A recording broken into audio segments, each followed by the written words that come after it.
यानी कि आज के वीडियो में मैं आपसे को 10th क्लास के मेंसुरेशन का कुछ फार्मूला को, महत्वपूर्ण मैथ के फार्मूला को लेके आया हूँ, तो उसको समझते हैं। यानी सबसे पहले आज के वीडियो में मैं आप सभी को बताने वाला हूँ कि मैं त्रिभुज के बारे में, यानी मैथ में आप सभी को त्रिभुज के बारे में बताने वाला है। यानी सबसे पहले आप सभी को बता दें कि इसका त्रिभुज का डिफिनेशन क्या होता है। तो त्रिभुज का डिफिनेशन होता है कि किसी तीन आकृति से किसी भी तीन आकृति से घिरे हुए क्षेत्र को तीन रेखाएं से घिरे हुए क्षेत्र को त्रिभुज का डिफिनेशन सबसे पहले समझते हैं कि तीन रेखाएं से घिरे हुए क्षेत्र को त्रिभुज कहते हैं। अब त्रिभुज कितने प्रकार के होते हैं इसको हम अगले वीडियो में बताएंगे। तो आपको सिर्फ मोटे मोटे बात में बता दें कि त्रिभुज हमको मुख्यतः 6 प्रकार के बारे में पढ़ना होता है। यानी त्रिभुज 6 प्रकार के बारे में पढ़ना होता है, जिसमें पहला होता है कोण के आधार पर। तो कोण के आधार पर त्रिभुज 3 प्रकार के होते हैं और भुजा के आधार पर भी त्रिभुज 3 प्रकार के होते हैं। वो हम आपको अगले वीडियो में बताएंगे। सिर्फ आप इतना याद रखें कि आज के वीडियो में हमको सिर्फ फार्मूला याद करना है। तो फार्मूला को बताते हैं। तो चलिए यहाँ पे देखते हैं। यानी सबसे पहले देखते हैं कि त्रिभुज के बारे में, या किसी भी त्रिभुज के बारे में हम बात नहीं करेंगे कि समबाहु है कि समकोण है कि न्यून कोण है कि अधिक कोण है, सिर्फ त्रिभुज का फार्मूला याद करना है। तो देखिए सबसे पहले याद करते हैं। यानी पहला नंबर है कि समकोण त्रिभुज का क्षेत्रफल।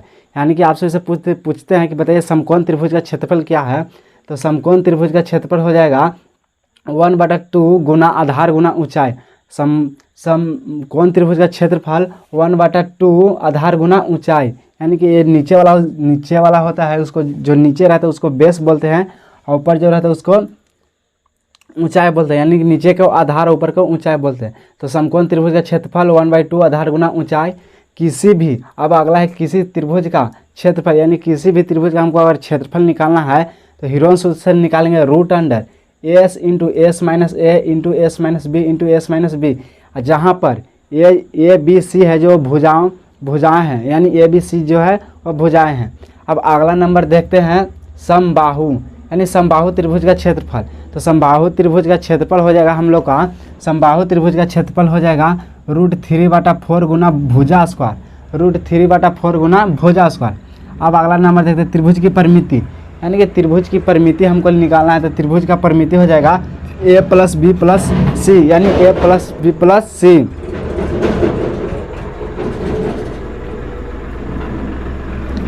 यानी कि हो जाएगा कि a + b + c। तो यहाँ पे आप सब समझिए कि a बराबर क्या होगा और b बराबर क्या होगा और c बराबर क्या होगा। तो ये तीनों का मतलब होता है भुजा, यानी कि त्रिभुज की भुजा के बारे में बात कर रहे हैं। अब अगला नंबर समझते हैं कि समबाहु त्रिभुज की परिमिति।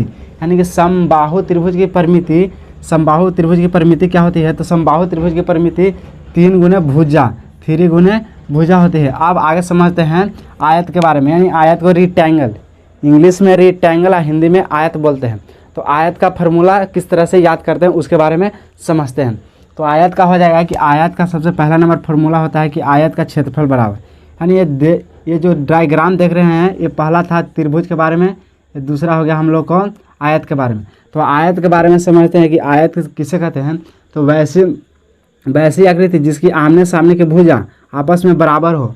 आयत का डिफिनेशन होगा वैसी आकृति जिसकी आमने सामने की भुजा आपस में बराबर है। अगर ऊपर ए होगा तो नीचे भी ए होगा, इसकी बी होगा तो ये भी बी होगा। यानी कि आमने सामने की भुजा बराबर होगी और कोण 90 डिग्री होगा।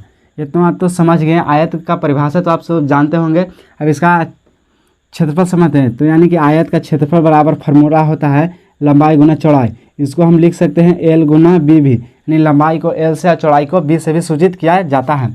अब आयत का परिमिति समझते हैं। तो आयत की परिमिति हो जाएगा, यानी कि आयत की परिमिति हो जाएगा 2 गुने 2 इंटू, यानी कि आयत की परिमिति को किस तरह से पढ़ेंगे। तो यानी कि 2 को 2 इंटू लंबाई गुने चौड़ाई, यानी कि आयत की परिमिति हो जाएगा 2 इंटू L + B।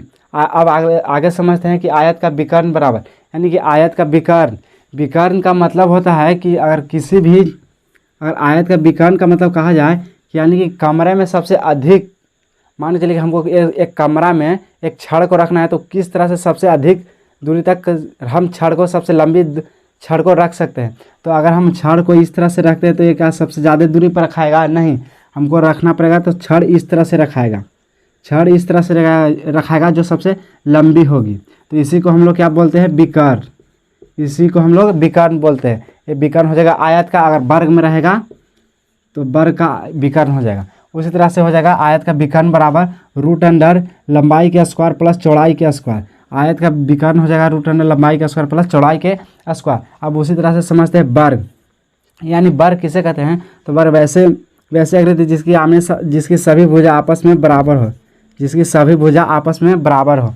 तो वर्ग का क्षेत्रफल बराबर फार्मूला होता है भुजा स्क्वायर, यानी वर्ग का क्षेत्रफल बराबर फार्मूला होता है भुजा स्क्वायर। अब वर्ग की परिमिति हो जाएगा 4 गुने भुजा, वर्ग का विकर्ण रूट अंडर 2 गुने भुजा, रूट अंडर 2 गुने भुजा। अब आगे समझते हैं सर्किल, यानी इसको इंग्लिश में, हिंदी में वृत्त और इंग्लिश में सर्किल बोला जाता है। इंग्लिश में सर्किल और हिंदी में वृत्त बोला जाता है। तो वृत्त का क्षेत्रफल हो जाएगा, यानी कि वृत्त जो है उसका क्षेत्रफल हमको निकालना है। ये हमको वृत्त है तो वृत्त का हमको क्षेत्रफल निकालना है। तो वृत्त का क्षेत्रफल हो जाएगा पाई आर स्क्वायर, यानी कि वृत्त का क्षेत्रफल होता है पाई आर स्क्वायर। और पाई का मान हम लेते हैं, कभी लेते हैं 22/7 लेते हैं, कभी 3.14 ले लेते हैं। इस तरह से हम लोग को क्वेश्चन में दिया रहता है, यानी कि पाई का मान कांस्टेंट हम ले सकते हैं, यानी कि पाई का मान दिया रहता है। तो हमको क्षेत्रफल आ जाएगा, यानी कि वृत्त का क्षेत्रफल बराबर आपसे फार्मूला पूछ दिया जाए तो वृत्त का क्षेत्रफल हो जाएगा पाई आर स्क्वायर। अब वृत्त की परिधि हो जाएगी 2 पाई आर। अब वृत्त का व्यास, यानी व्यास किसको कहते हैं उसको समझते हैं, यानी कि वृत्त के बाहरी परिसीमा, वृत्त के बाहरी परिसीमा को परिधि, वृत्त के जो बाहरी परिसीमा होती है उसको परिधि बोलते हैं, और जो केंद्र से होकर, वृत्त के केंद्र से होकर जाती है उसे व्यास बोलते हैं, उसको हम व्यास बोलते हैं। तो व्यास बराबर हो जाएगा त्रिज्या गुना 2, त्रिज्या बराबर फार्मूला हो जाएगा व्यास बटा 2, यानी त्रिज्या बराबर हो जाएगा d/2। इसको इंग्लिश में d/2 भी बोल सकते हैं। अब आगे समझते हैं, यानी घन, यानी इसको इंग्लिश में क्यूब बोला जाता है, यानी क्यूब। इसमें कितने सतह होते हैं?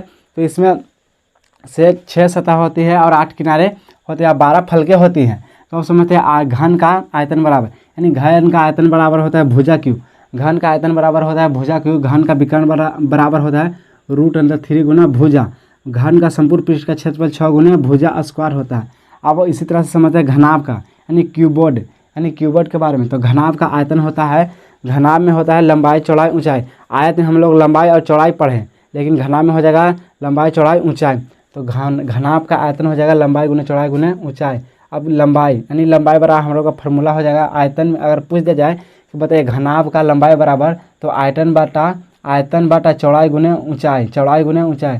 अब अगर हमसे पूछ दिया जाए कि चौड़ाई बराबर क्या फार्मूला होता है, तो आयतन बटा लंबाई गुने ऊंचाई। अब ऊंचाई, घनाभ के ऊंचाई बराबर फार्मूला हो जाएगा आयतन बटा लंबाई गुने चौड़ाई। अब यहाँ पे अगर आपसे पूछ दिया जाए कि बताइए बाबू कि घनाभ के संपूर्ण पृष्ठ का क्षेत्रफल क्या होगा, यानी कि घनाभ के संपूर्ण पृष्ठ का क्षेत्रफल क्या होगा उसके बारे में बताना है। तो घनाभ के संपूर्ण पृष्ठ का क्षेत्रफल हो जाएगा हम लोग को कि 2 × L गुने B, यानी लंबाई गुने चौड़ाई प्लस चौड़ाई गुने ऊंचाई प्लस ऊंचाई गुने लंबाई।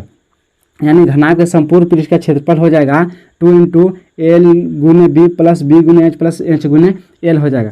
अधिकतम, यानी अधिकतम छड़ की लंबाई, अभी आपको बताएं कि अधिकतम छड़ की लंबाई, कमरे की अधिकतम छड़ की लंबाई हो जाएगा। तो इसका फार्मूला होता है root under L square plus B square plus H square, यानी कि लंबाई के स्क्वायर प्लस चौड़ाई के स्क्वायर प्लस ऊंचाई के स्क्वायर हो जाएगा। अब यहाँ पे समझते हैं सिलेंडर, यानी कि